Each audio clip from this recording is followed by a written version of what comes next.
Hello soul family, कैसे हो आप सभी लोग। वेलकम है आपका मेरे चैनल राशि वर्मा हाई वाइब 111 चैनल में। दोस्तों, ये चैनल आपको स्पिरिचुअल एंड मटेरियल लाइफ को बैलेंस करना सिखाएगा। इससे रिलेटेड आपके पास इंटरेस्टिंग वीडियोस आएंगे। उसके लिए आप लोगों को मेरे चैनल को सब्सक्राइब करना होगा और वीडियो आने पर लाइक करना होगा। तो दोस्तों, आज की स्टोरी शुरू करते हैं। तो दोस्तों, आज की स्टोरी है कर्मा पे। दोस्तों, कर्मा, आप लोगों को पता है कि कर्मा जब हिट करता है तो बहुत जोर से हिट करता है। इसीलिए परमेश्वर भी कहते हैं कि कर्मा पे बिलीव करिए, अपने कर्म अच्छे करिए, अपनी सोच अच्छी करिए, तब जाके आपकी ग्रोथ होगी, तब आपकी मानसिकता के लोग टकराएंगे। जैसा सोचोगे वैसा पाओगे। इसीलिए कहते हैं अच्छा करें, अच्छा सोचें, आपसे आगे वाली जनरेशन भी सीखेगी। तो अच्छे कर्मा करिए। तो दोस्तों, इसी बेस पे मैं एक स्टोरी सुनाना चाहती हूँ आप लोगों को। तो आज का मेरी स्टोरी है मेरे नाना जी पे। रियल स्टोरी आप लोगों को सुनाना चाहती हूँ। मेरा बहुत दिनों से मन था कि आप लोगों से ये स्टोरी शेयर करूँ, तो आज मैं शेयर करूँगी। दोस्तों, ये बात उन दिनों की है जब मेरी मम्मी की मैरिज नहीं हुई थी। मेरी मम्मी ने ही ये स्टोरी मुझे बताई थी कि देखो कर्मा कैसे हिट करता है जब आप बुरा करते हो। कैसे प्रकृति आपको झिझकोर कर रख देती है जब आप बुरे कर्मा करते हो। तो दोस्तों, बात उन दिनों की है जब मेरी मदर की शादी नहीं हुई थी। मेरी मम्मी टीनेजर थी और मेरे मामा मेरे मामा जी पढ़ रहे थे और वो भी कॉलेज गोइंग थे। और नाना जी बहुत संघर्षी थे, बहुत मेहनती थे और लाइफ अच्छे से चल रही थी। लेकिन जिस सोसाइटी में मेरे नाना जी रहते थे, उस सोसाइटी के लोग बहुत छुआछूत मानते थे। मैं बड़ी कास्ट का हूँ, आप छोटे कास्ट के हो, मेरी आपकी कोई बराबरी नहीं। पहले के लोग, अब तो चलो कुछ चीज़ें बदल गई है, जो पहले पुराने ज़माने में होती थी कि मैं बड़ी कास्ट का हूँ, मैं पंडित हूँ, मैं ब्राह्मण हूँ, मैं ये हूँ, मैं वो हूँ, तुम जैसी छोटी कास्ट से मैं बात नहीं करता हूँ और हमारे लेवल के नहीं हो और छोटी कास्ट वालों से बात नहीं करते हैं हम। मैं ये हूँ, मैं वो हूँ, बड़ी ऊंची कास्ट का हूँ तो ऊंची सोच रखता हूँ, तुम छोटी कास्ट के हो तो छोटी सोच वाले हो। तो पहले की मानसिकता ये थी। तो ये सारी चीज़ें थी। तो जो हमारे नाना जी थे, तो वो, उनकी जो कास्ट थी मीडियम थी, ओबीसी जो छोटी कास्ट होती है। और जो उनके पड़ोसी थे, उनकी जो कास्ट थी ब्राह्मण थे, उच्च कोटि की कास्ट में आते थे। तो उनको घमंड था कि मैं इस कास्ट का हूँ तो मेरे अंदर एटीट्यूड है, ये सब मतलब बहुत दिखाते थे कि मैं इस कास्ट का हूँ। और दोस्तों, जो नाना जी के पड़ोसी थे, जितने पंडित कास्ट के थे, वो अंकल जी जो नाना जी के पड़ोसी थे, उनके 4 लड़के थे, 1 लड़की थी। और वो गांव में दबदबा बना के चलते थे, बहुत ज़्यादा बिल्कुल दबा के सबको रखते थे कि मैं ऊंची कास्ट का हूँ। और उनकी गांव वाले सुनते भी थे कि जो ये कहेंगे ऊंची कोटि के हैं, ऊंची बिरादरी के हैं, मैं इनका ही कहना मानूंगा। और जो हमारे नाना जी थे, उनकी भी रिस्पेक्ट होती थी, लेकिन उनकी छोटी कास्ट समझ के उनको वो महत्व नहीं देते थे। तो और इसी सिलसिले में आगे की स्टोरी ऐसे शुरू होती है हमारे नाना जी को जानवर जानवर पालने का बहुत शौक था। मतलब जैसे कुत्ता है और क्या कहते हैं, बर्ड्स में तोता है, ये सब चीज़ें पालते थे। गाय भी पली थी और शुद्ध शुद्ध दूध पीते थे, बिल्कुल देसी स्टाइल से रहते थे, बिल्कुल सोवर स्टाइल से। तो दोस्तों, इसी तरीके से मेरे नाना जी के यहाँ एक कुत्ता पला था, डॉगी पला था। वो बहुत ही प्यारा डॉगी था, उसका नाम शेरू था। बहुत प्यारा डॉगी था वो। नाना जी ने उसको बहुत लाड दुलार से पाला था, छोटे से बड़ा कर दिया और धीरे धीरे वो आगे ग्रो हुआ। घर में उसकी उस डॉगी की वजह से घर का माहौल बड़ा अच्छा बना रहता था, बहुत अच्छा बना रहता था घर का माहौल। और इसी वजह से लोग बड़े खुश रहते थे कि हमारे घर का सदस्य जो होता नहीं है कि जानवरों से इंसानों से ज़्यादा लगाव हो जाता है, तो उसी तरीके से नाना जी उसको बहुत प्यार करते थे, एक परिवार का सदस्य मान लिए थे। और वो डॉगी भी बहुत मानता था, बहुत रिस्पेक्ट करता था, बिल्कुल बच्चे की तरह उसको मानते थे। तो एक दिन जो नाना जी के पड़ोस में जो पंडित कास्ट के उच्च कोटि के लोग थे, नाना जी का कुत्ता उन पे भौंक दिया। नाना जी का कुत्ता उन पे भौंक दिया। तो नाना जी ने जो डॉगी पाला था, जब भौंक दिया तो जो पड़ोसी थे, जो उच्च कोटि के थे, पंडित कास्ट के थे, ब्राह्मण थे, तो उन्होंने कहा इनके घर का कुत्ते ने, जो इनका घर के पला हुआ कुत्ता है, मुझे भौंका, मुझ पे गरजा। इसकी ये मजाल कि मेरे पे गरजेगा।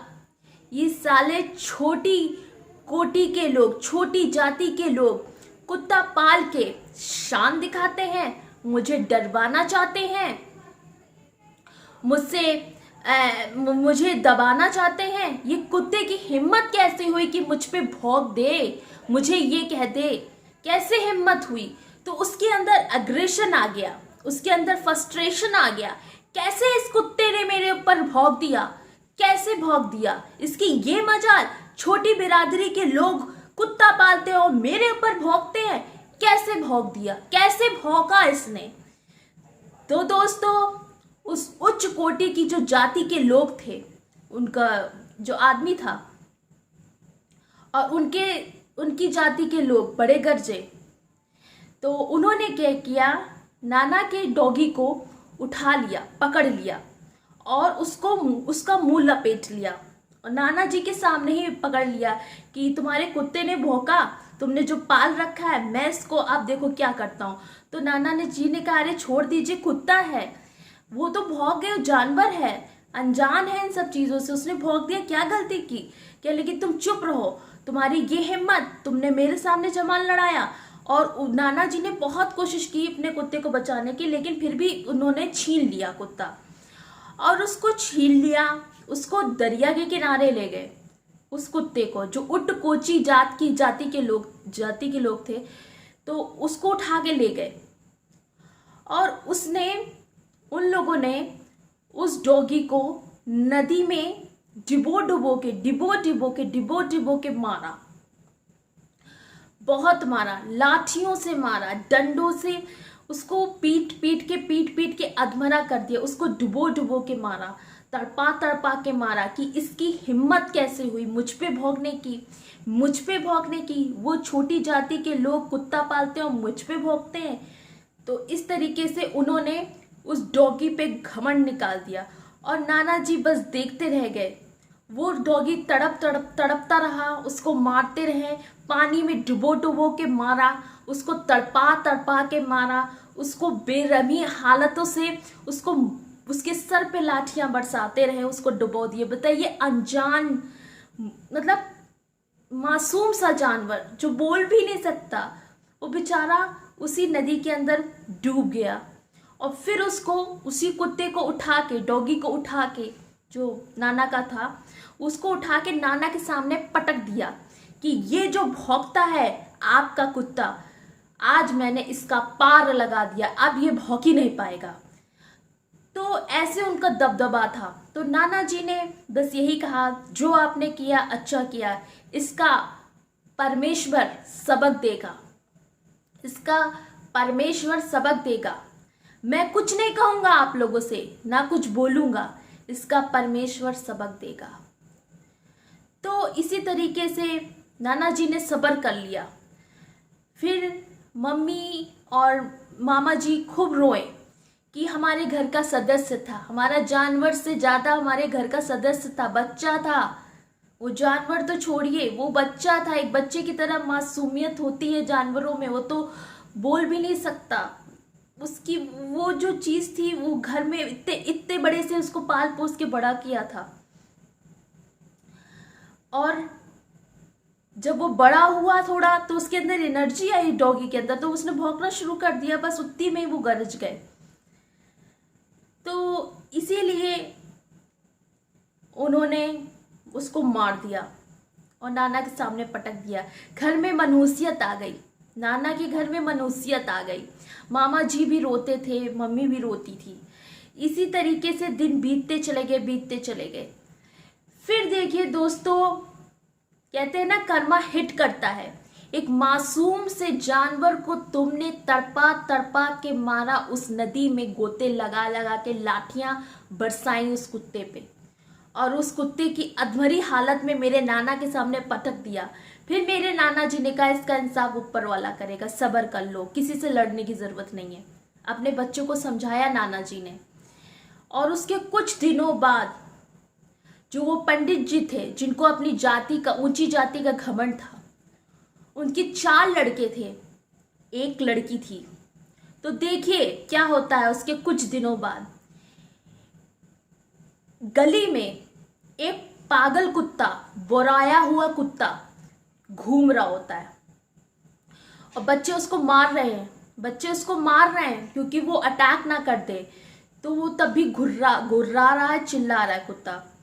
और जब वो नाना की एरिया में एंट्री लेता है, वो बोराया हुआ पागल कुत्ता, तो वो जो पंडित जी थे, जिनको घमंड था अपनी जाति पे, ऊंची जाति पे, उनका लड़का खेल रहा था।